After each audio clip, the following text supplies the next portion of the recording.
우리에게 주시는 하나님의 말씀입니다. 신약성경 사도행전 9장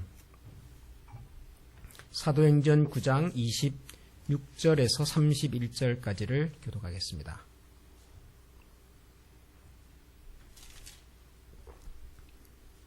사도행전 9장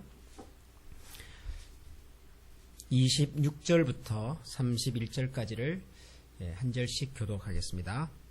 여러 날이 지남에 사울이 예루살렘에 가서 제자들을 사귀고자 하나 다 두려워하여 그가 제자됨을 믿지 아니하니 바나바가 데리고 사도들에게 가서 그가 길에서 어떻게 주를 보았는지와 주께서 그에게 말씀하신 일과 다메섹에서 그가 어떻게 예수의 이름으로 담대히 말하였는지를 전하니라.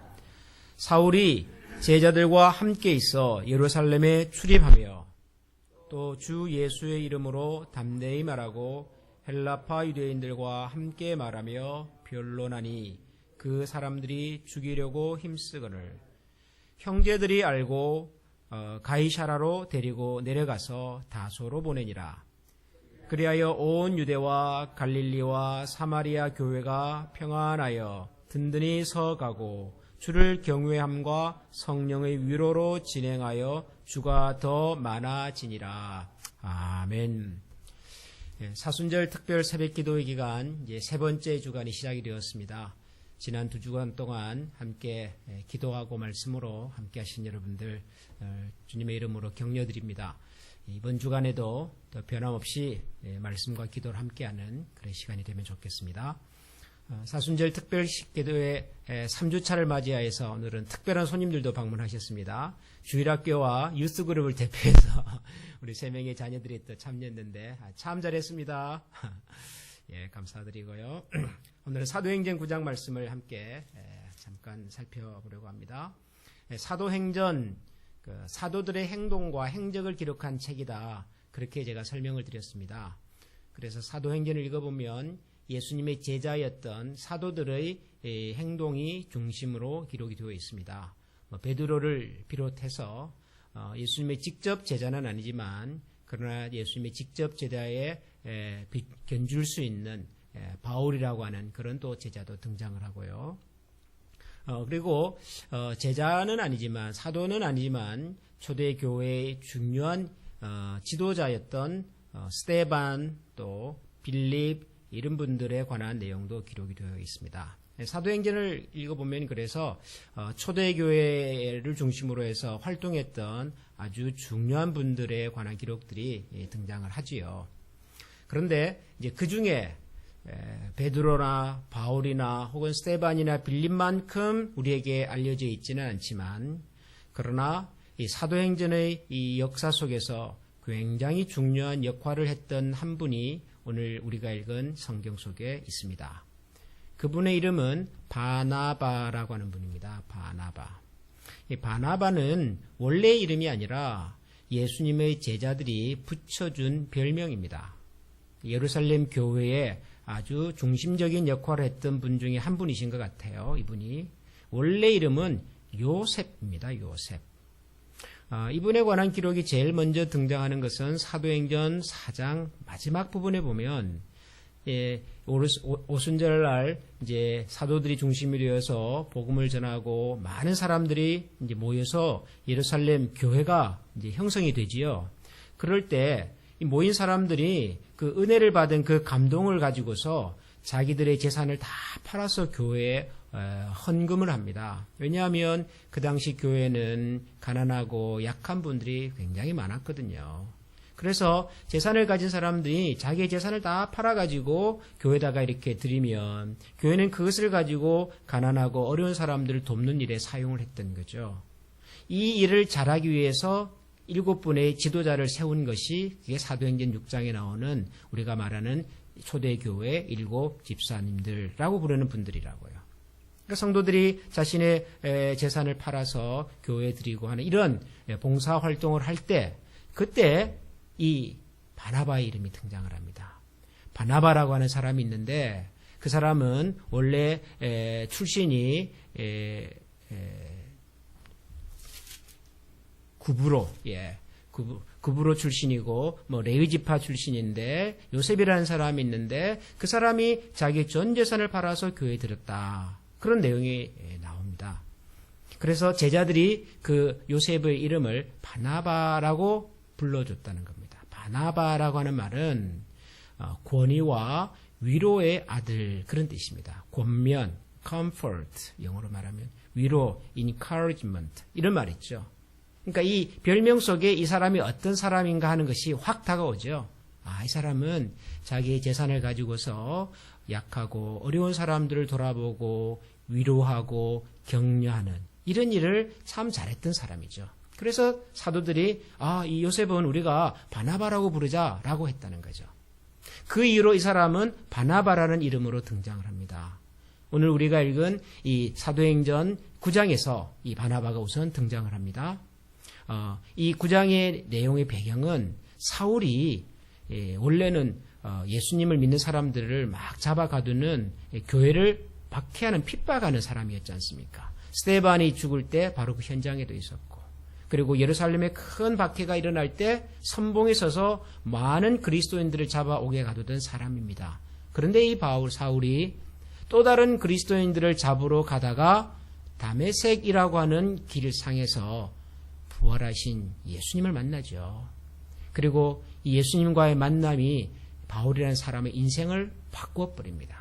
자기가 핍박했던, 자기가 없애려고 했던 그 교회, 그 기독교 운동의 중심에 섰던 예수님을 직접 만나고 난 다음에 바울은 자기의 판단과 생각이 잘못되었다는 것을 알고 이제는 예수님을 핍박하고 방해하는 사람이 아니라 예수님을 증거하는 사람으로 변합니다. 그런데 바울이 변할 때 그 현장에 있었던 사람이 많지가 않습니다.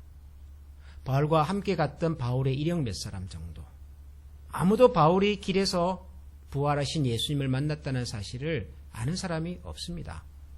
그리고 바울은 그날 그 사건 이후에 이제 소수의 크리스찬들을 통해서 이 사람이 이제는 예수님을 방해하는 사람이 아니라 예수님을 전하는 사람이 되었구나 하는 것을 조금씩 알게 됩니다.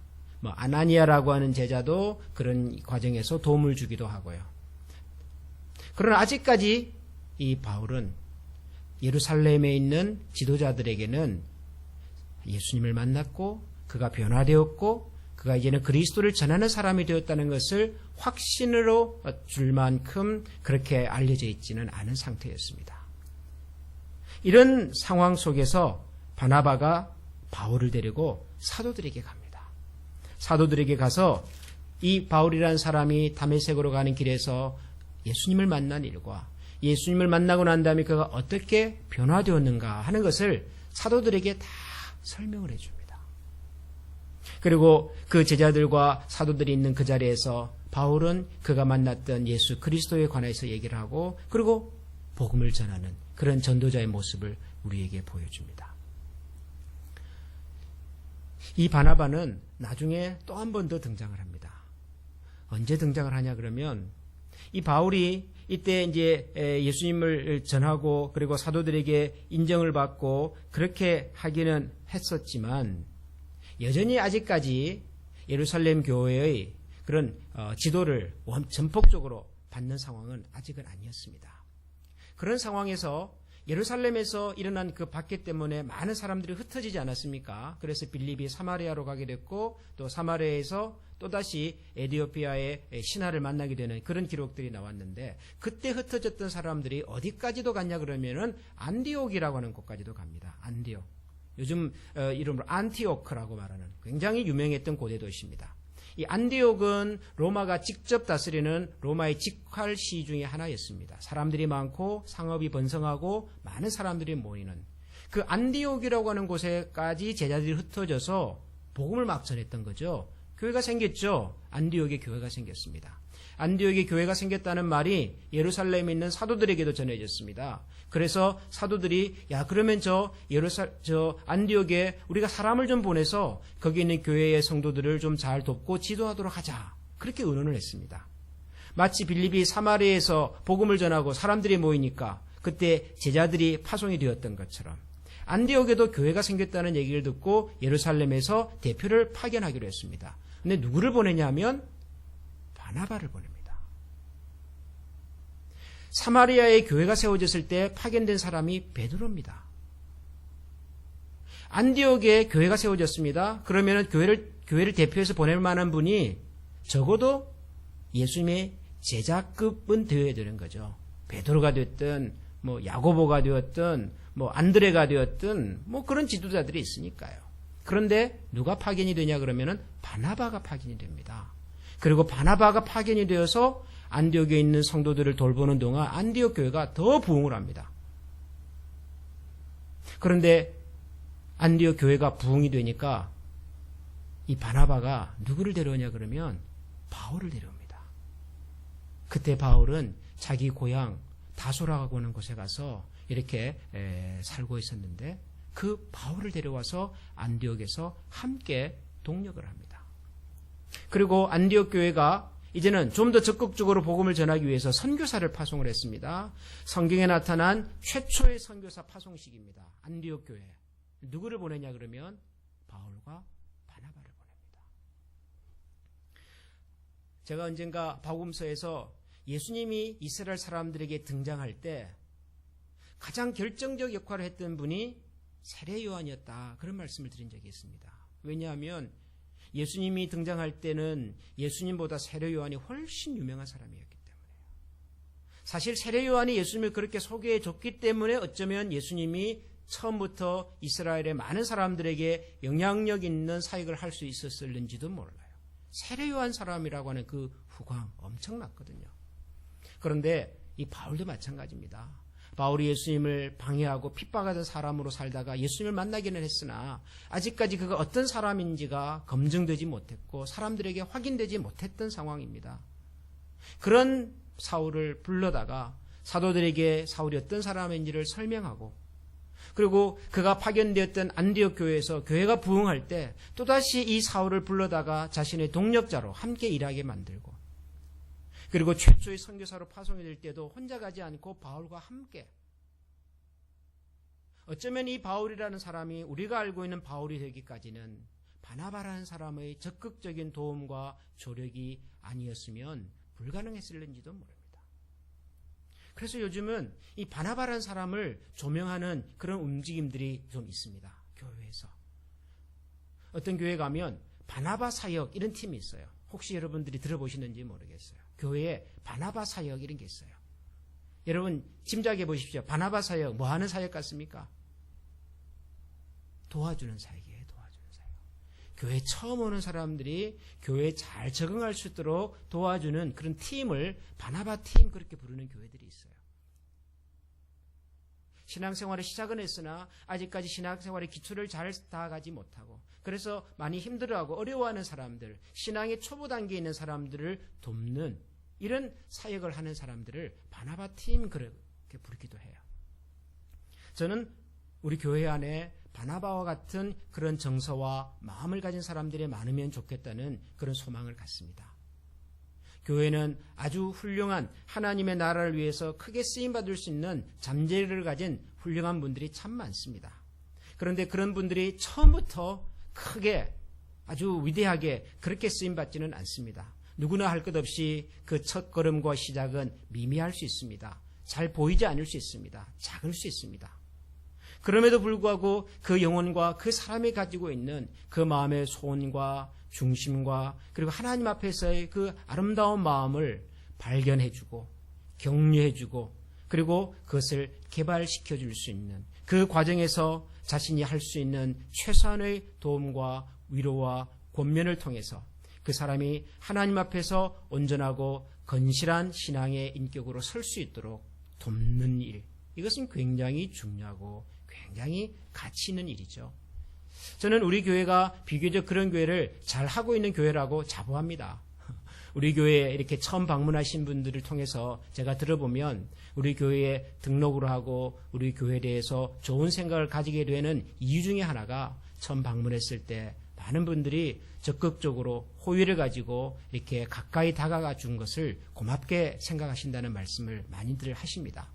저는 그것이 우리 교회가 가지고 있는 참 좋은 하나님 앞에 감사할 일이라고 저는 생각합니다. 이런 부분들을 더 적극적으로 확대해 가야 하고 교회 안뿐만 아니라 교회 밖에 있는 사람들을 향해서도 이런 마음으로 권위와 위로의 마음으로 세상을 살피고 섬기는 믿음의 공동체로 우리 모두가 함께 더 자라가기를 기대합니다. 이번 사순절에 우리가 함께 기도하면서 우리 자신과 우리 교회가 우리 안에 있는 연약하고 아픈 분들을 향하여 더 마음과 영혼이 열리고 우리 교회가 세상을 향하여서도 좀 더 마음과 생각을 열어서 많은 사람들이 주께로 돌아올 수 있는 주님을 찾는 일에 우리 교회가 통로 역할을 잘 감당할 수 있는 교회가 되도록 함께 기도하면 좋겠습니다. 우리 이 시간에 이런 마음과 중심을 가지고서 우리 한번 마음을 모아서 기도하십시다.